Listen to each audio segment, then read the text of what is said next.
Dear students, in this video we are going to do the question answers from class 12 General English book intensive study part lesson number 6 on saying please. So short answer questions करेंगे इस video में. And if someone is wondering why I haven't made videos on lesson 4 and 5 on giving advice and robots and people, it is because these lessons have been removed by PSEB from the curriculum. So that's why we are doing lesson number 6 after lesson number 3. So let's proceed.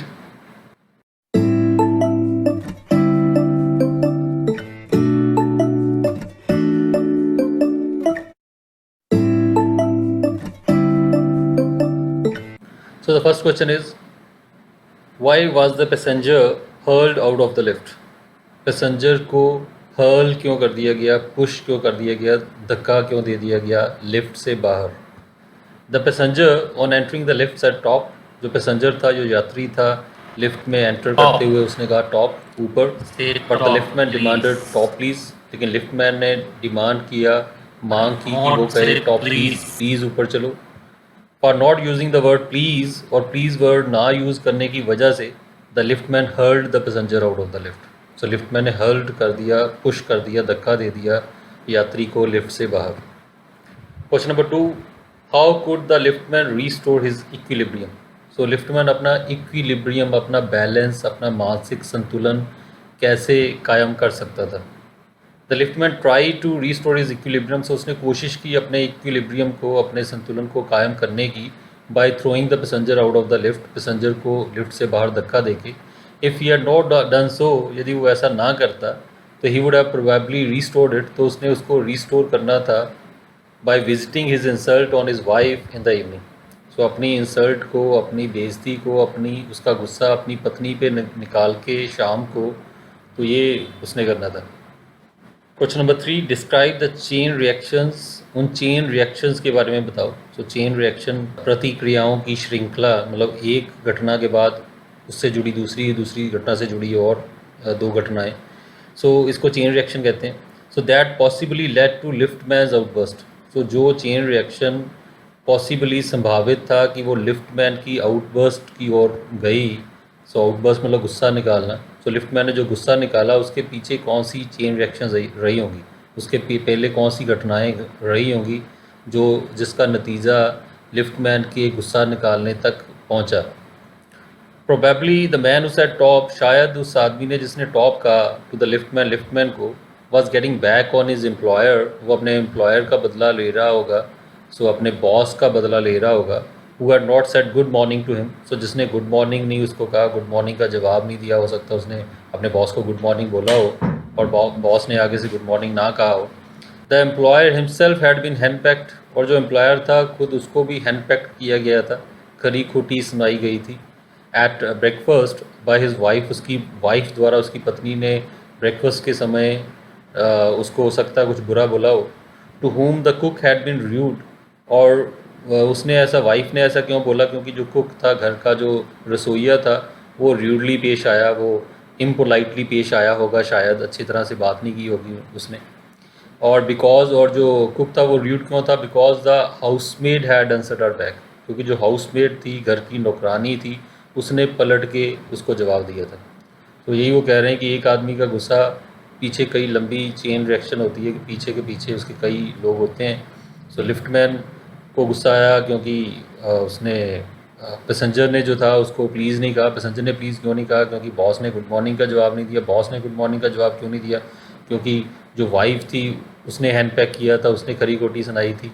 और wife ने ऐसा क्यों किया था? क्योंकि wife के साथ cook ने रूडली बात की. और कुक ने ऐसा क्यों किया? क्योंकि जो हाउसमेट थी उसने पलट के जवाब दिया था. सो मतलब सिंपल बात यही है कि उसमें जो पूरे लोग हैं सो वो हमें देखने पड़ेंगे. So liftman, lift passenger, employer, wife और कुक और हाउसमेट. सो नेक्स्ट क्वेश्चन है, what is the first requirement of civility? So पहली रिक्वायरमेंट क्या है सिविलिटी की, शिष्टता की पहली ज़रूरत क्या है? The first requirement of civility is that we should acknowledge a service. So पहली ज़रूरत यही है उसकी कि हम कोई सर्विस, कोई सेवा हमें मिले तो उसको एक्नॉलेज करें, उसके प्रति अपनी कृतज्ञता जाहिर करें, थैंकफुल हों. तो कोई हमें मान लो कोई काम करता है हमारा, तो उसके लिए थैंक्स करें, हम माने कि हाँ उसने हमारा काम किया है। तो ये पहली ज़रूरत है सिविलिटी की। और क्वेश्चन नंबर 5 है, what serves as little courtesies in our daily life. कौन सी ऐसी चीज़ें जो लिटिल कर्टसीज, छोटी छोटी विनम्रता वाली बातें हैं हमारी डेली लाइफ में, रोज़ की ज़िंदगी में। The words like please and thank you, और ये जो वर्ड्स हैं प्लीज़ और थैंक यू, सर्व एज कर्टसीज, ये कर्टसीज का काम करते हैं, विनम्रता का काम करते हैं इन आवर डेली लाइफ, हम हमारी रोज़ की ज़िंदगी में। They oil the machine of life, और ये जो ज़िंदगी की मशीन है उसको तेल देते हैं, मतलब जैसे मशीन तेल देने से अच्छी ढंग से चलती है, तो उसी तरह ये जो वर्ड है वो तेल का ही काम करते हैं उसमें। Question number 6, what does a conductor in the बस generally think about the passengers. जो एक कंडक्टर है बस में, वो जनरली आम तौर पे क्या सोचता है पैसेंजर्स के बारे में। एक conductor generally regards the passengers as his natural enemies, और एक जो कंडक्टर है वो जनरली आम तौर पे पैसेंजर्स को अपने नेचुरल एनिमीज़ मानता है, प्राकृतिक दुश्मन मानता है। He thinks about them as creatures, वो उनको ऐसे सोचता है कि वो ऐसे क्रीचर्स हैं, ऐसे जीव हैं, whose chief purpose on the bus is to cheat him, जिनका जो चीफ पर्पज़ है, मेन पर्पज़, मेन काम बस पे आने का यही है कि उनको चीट करे, कंडक्टर को धोखा दे। सो यही उनका मकसद है। तो ये ऐसा कई कंडक्टर सोचते हैं। So again the answer is according to what is written in the lesson. So ये कोई पर्सनल व्यूज़ कोई नहीं है। सो इस बात का भी हमें ख्याल रखें। और नेक्स्ट क्वेश्चन है, why was the narrator envied at himself in the bus. So जो नरेटर था वो एनवायर्ड क्यों हुआ, गुस्से क्यों हुआ अपने आप पे, उसको गुस्सा क्यों आया बस में। When the narrator boarded the bus, और जब नरेटर ने बस बोर्ड की, बस पे चढ़ा, and found no money in his pocket, और उसको कोई पैसे नहीं मिले अपनी जेब में, ही फियर्ड, उसको ये डर हुआ, that the conductor would make him get of the bus, कि जो कंडक्टर है उसको बस से उतार देगा। Therefore he was envied himself, और इसलिए वो एनवायर्ड हुआ अपने आप पे, उसको गुस्सा आया इस बात पे कि मैंने ये गलती क्यों की। Describe the glow of pleasure that the narrator experienced. उस ग्लो ऑफ प्लेजर, आनंद की चमक, खुशी की चमक के को डिस्क्राइब करो कि क्या खुशी भरी, आनंद भरी चमक आई, और जो नरेटर ने एक्सपीरियंस की, जो उसने अनुभव की, तो उसके बारे में बताएं। The glow of pleasure experience by the narrator, और नरेटर द्वारा, राइटर द्वारा जो ग्लो ऑफ प्लेजर, आनंद का चमक, जो आनंद की उसने एक्सपीरियंस की, अनुभव किया, was the result of the conductor's good natured action, वो कंडक्टर के गुड नेचर वाले एक्शन की वजह से थी। The conductor had allowed the narrator to sit in his bus, so conductor ने अलाउ किया था नरेटर को उसकी बस में बैठने की इजाज़त दी थी। इवन दो, हालांकि he did not have the money, उसके पास पैसे नहीं थे, टू पे द फेयर, किराया देने के हालांकि पैसे नहीं भी थे नरेटर के पास, फिर भी उसने उसको कुछ नहीं कहा, इजाज़त दी, परमिशन दी कि आप कोई बात नहीं बस में बैठो। सो इससे ग्लो ऑफ प्लेजर, एक आनंद का चमक उसके चेहरे पे आई, ये उसने अनुभव किया। What were the good qualities of the conductor, conductor की गुड क्वालिटीज़ कौन सी थी, अच्छी क्वालिटीज़, अच्छी विशेषताएं कौन सी थी कंडक्टर में।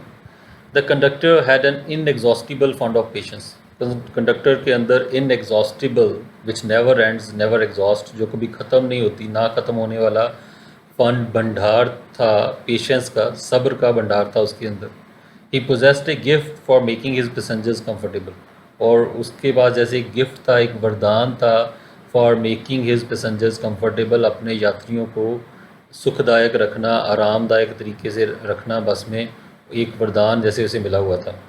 सो we have written short answer, और इसको आप आगे एलेबोरेट कर सकते हैं, हम बाद में लॉन्ग आंसर क्वेश्चन करेंगे, उसमें भी कैरेक्टर स्केच करेंगे बस कंडक्टर का। So there are lot of things that can be written, काफ़ी सारी लाइन्स लिखी जा सकती हैं, but this is a short question, इसीलिए हमने इसको शॉर्ट रखा है। Question number 10, how could the liftman have avoided the trouble.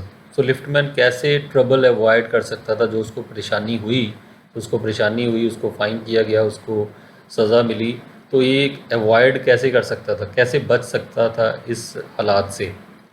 The liftman could have avoided trouble, so liftman trouble से बच सकता था, इस मुसीबत से, मुश्किल से बच सकता था, if he had treated the passenger with elaborate politeness, यदि उसने पैसेंजर को एलेबोरेट, डिटेल्ड, काफ़ी ज़्यादा पोलाइटनेस, विनम्रता से यदि उसके साथ पेश आता। सो हालांकि उसने उसको नहीं भी कहा था प्लीज़, तो वो उल्टा उससे विनम्रता से पेश आता तो उसको शर्म भी आनी थी पैसेंजर को खुद पे, और ये जो सारी ट्रबल है उससे उसने बच जाना था. So that's it. So these are the short answer questions, and we will be doing the long answer questions in the next video. So see you then. Goodbye for now. Thank you.